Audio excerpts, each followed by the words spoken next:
And before I ask you to speak, there's just one thing. I'm delighted to welcome two new members here tonight. One is Anne Shire's cousin, Rose, and the other is a lady called Rosalind, who's living in Bournemouth and is joining us tonight for the first time. So welcome to everybody, and welcome to everybody else. It's lovely to see you all here tonight. So Roizy, I'll hand over to you. Thank you so much, Riva. And it's interesting, as you read out the title, and it was was it Tu B'Shvat titles from the pandemic? I actually thought to myself, it should be for the pandemic, because I think that was my correction. Sometimes you need to hear your work read by somebody else to actually be critical of it. So I'm saying that because so much of what is happening now, what we have to deal with, and the challenges that we are facing. I know everybody has their version of challenge, but I think that we do also share many common challenges. Isolation is good for nobody, and worry and stress is good for nobody. So those are certainly things that we share in common, and many others. But I think that the very beautiful, meaningful holiday, and Yom Tov, I would actually go so far as to call it Tu B'Shvat, can teach us so much to help us cope with these pandemic challenges. And it's very interesting because this word pan means all embracing. And I think that when we look at how the entire world is so affected by this, and so many similar scenarios are playing themselves over in every single country on the planet. And there is something very unifying about this whole experience. I don't wish to sing its praises in any way whatsoever, because I'm praying very, very devoutly for its speedy disappearance. But it is affecting everybody. And so one of the suggestions to deal with it is to return to nature. And people actually discovered during the first two lockdowns, and unfortunately we're getting a bit seasoned to the concept and the fact of lockdown, if that could be, they found that when they were in nature, they were calmer. It helped them deal with it. And this was an adjustment for a society that had become very tech dependent, very mechanized. A lot of us have very little connection with nature. Yes, you have your walkers and your ramblers, but most people, and especially the young people, don't. And so this was something, and this bonding with nature is something that is very core to Tu B'Shvat. And just a slight aside on that concept of bonding with nature, I don't know if you had read the James Herriot books before the pandemic, whether he was a well-known author to you before, but I read that a very successful television program based on his books was so popular during lockdown because people were craving that kind of natural rhythm and escape. And I was fortunate enough to discover James Herriot as a result of that. And I was reflecting to myself that there is this Mishnah in Pirkei Avos, hafoch bo v'hafoch bo dekula bo, which means turn it over and turn it over because everything is inside it. And that's actually referring to the Torah. And again, there's this concept of being at one with the natural world, and especially the trees. And of course, that is the theme motif of Tu B'Shvat. And of course, we have to say, before there was a green political party, the Torah is making us aware. And the Mishnah in Rosh Hashanah says that there are 4 different types of Rosh Hashanah. And it's fascinating to think that trees need their own Rosh Hashanah. And not only that, there's a machlokas, there's the dispute that Beis Hillel and Beis Shammai say that the new year for trees, Rosh Hashanah le'ilanos, should either be, according to Beis Shammai, on the 1st of Shvat, which is tonight and tomorrow, or on the 15th of Shvat, according to Beis Hillel. And we go according to Beis Hillel. This is how we generally decide any disputes between Beis Hillel and Beis Shammai. And there's a reason given, because the sap begins to rise in the trees on the 15th of Shvat. And that is the reason that the 15th gets the honor of being the Rosh Hashanah for the trees. Now, if we think about the concept of Rosh Hashanah, even though there are 4 different types of Rosh Hashanah, but really the word has got such a, the 2 words, the name has got such a deep sentiment for us in terms of our head of year and how we have to really be very prepared, be very serious. It's a very special Yom Tov. And to think that something of that nature also applies to trees. Now, how can it be? How do we get there? Why trees as opposed to any other aspect of nature? So there is this pasuk in Devarim, Perek 20, pasuk 19, Ki odom eitz hasodehu, that a man is a tree of the field.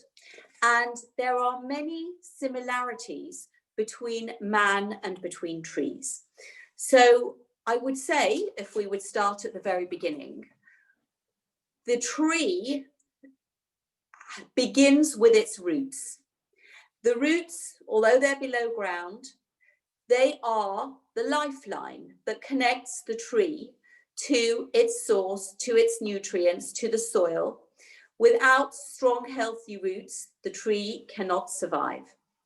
And it's the same with us, especially Bnei Yisrael, the Jewish people.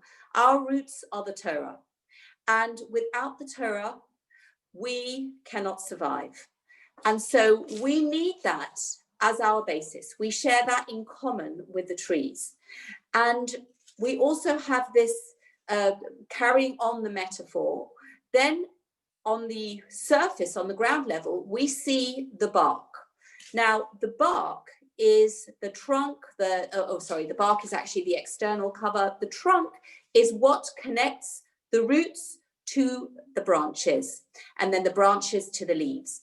And eventually, we're talking about fruit trees, we will go from the leaves to the fruit. And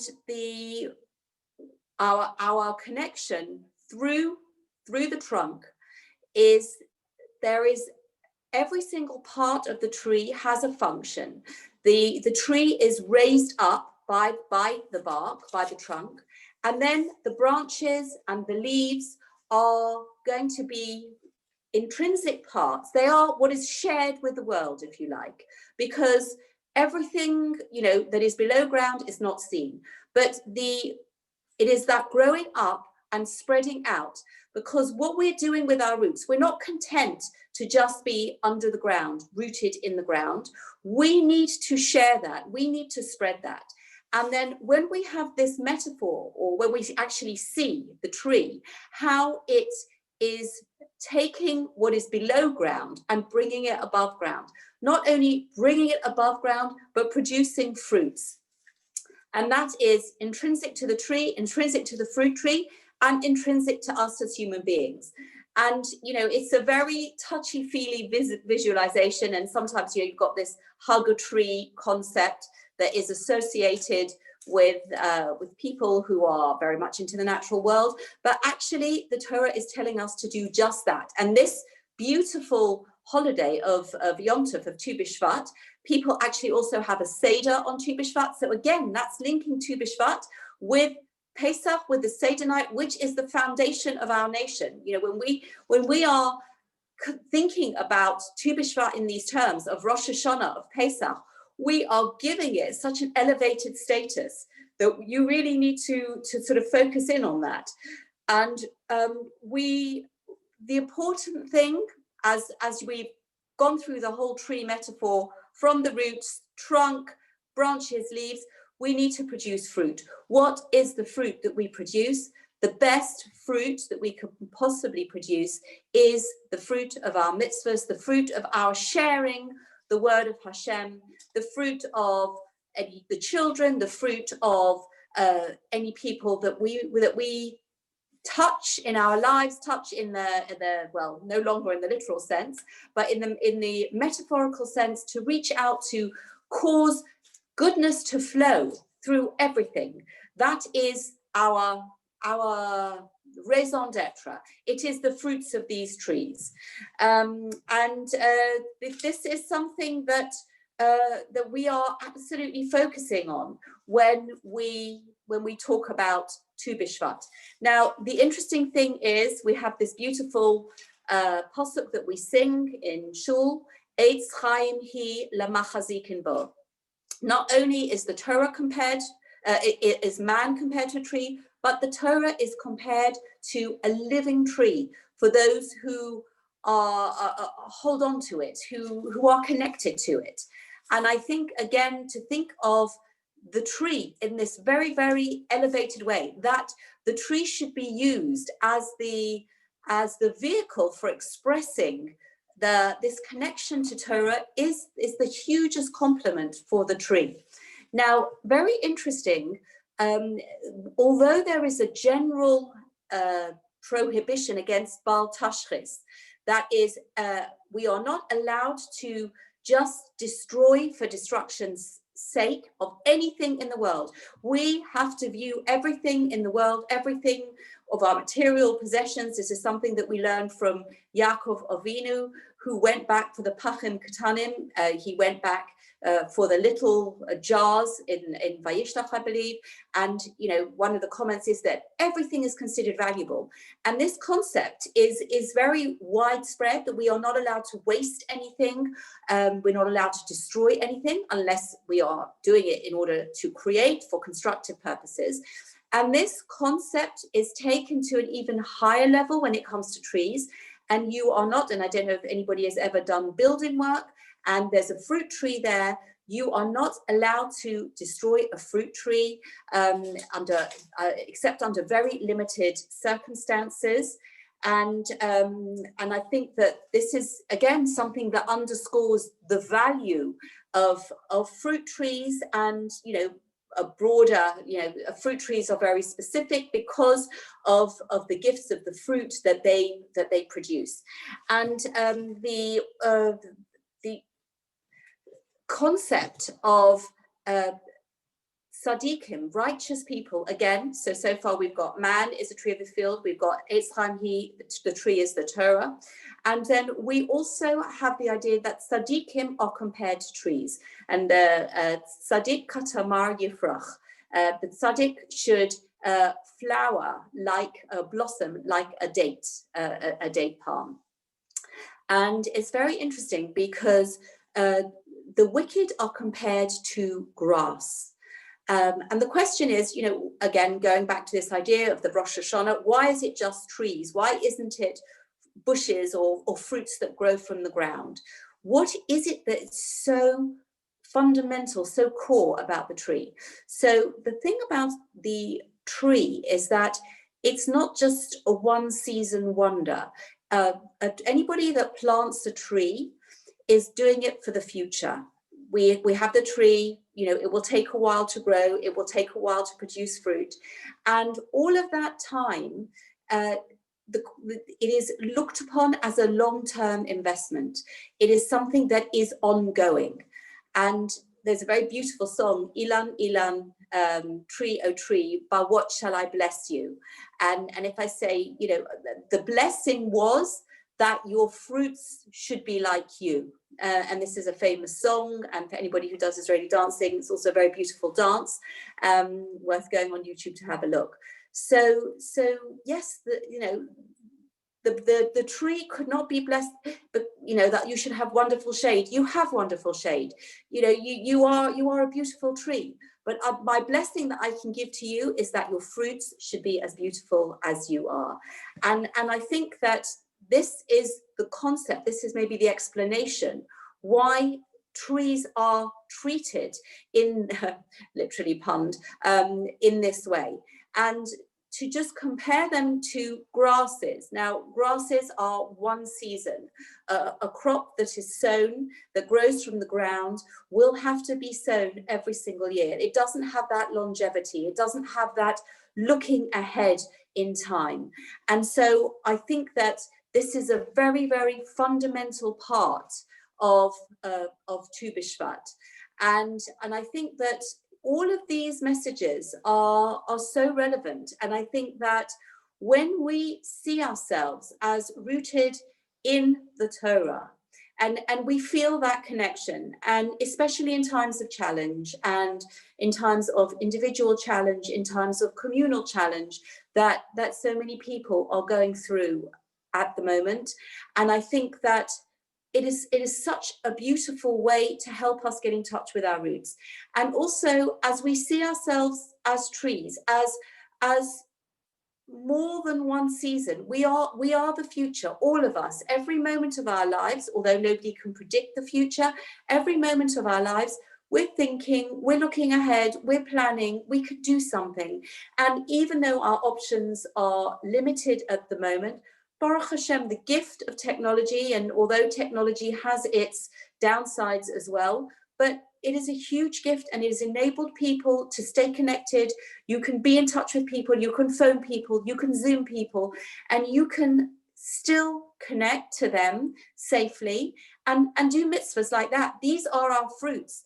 And I think that this is something that is so, so vital and helpful as we're dealing with this.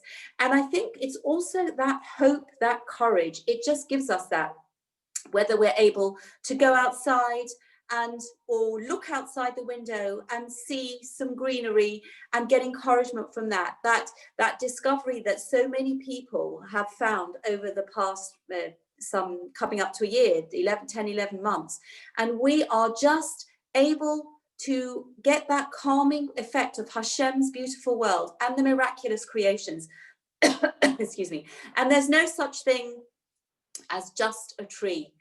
The trees have the status of Rosh Hashanah. They have the status of Pesach, when you have a Seder with 15 different types of fruit. And they have the status of the Torah, Eitz Chaim Hi Lamachazikin Bo. And I think that we can get so much chizuk, so much strength, and we can help ourselves deal with the challenges that we're facing at the moment, and also have courage and have hope that in Mitzvah Hashem, this is going to pass. This is going to, however that will be, however Hashem, whatever messengers Hashem will use to bring us out of this situation.